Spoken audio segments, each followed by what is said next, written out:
சபாநாயகர் அசோக ரன்பலவின் பதவி விலகல் கடிதத்தை ஜனாதிபதி அனுரகுமார் திசாநாயக்க ஏற்றுக்கொண்டதாக ஜனாதிபதியின் செயலாளர் நாடாளுமன்ற செயலாளர் நாயகத்திற்கு எழுத்து மூலம் அறிவித்துள்ளார். 10வது நாடாளுமன்றத்தின் 12வது சபாநாயகராக தெரிவு செய்யப்பட்ட அசோக் ரன்பல தனது கல்வி தகமை தொடர்பில் எழுந்துள்ள சர்ச்சையை கருத்தில் கொண்டு நேற்றைய தினம் இந்த பதவி விலகல் கடிதத்தை அனுப்பியிருந்தார். இந்நிலையில் தமது கல்வி தகமை தொடர்பில் சர்ச்சை எழுந்துள்ள போதிலும் சபாநாயகர் என்ற வகையில் தமது கல்வி தகமை தொடர்பில் உண்மைக்கு புறம்பான கருத்துக்களை வெளியிடவில்லை என அசோக் ரன்பல தெரிவித்துள்ளார்.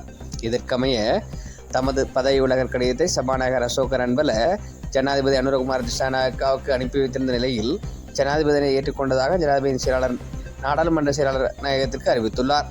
இவ்விடயமானது அனுர அரசாங்கத்தின் வீழ்ச்சியாக பல்வேறுபட்ட தரப்பினரும் கருத்து வெளியிடுகின்றமை குறிப்பிடத்தக்கது.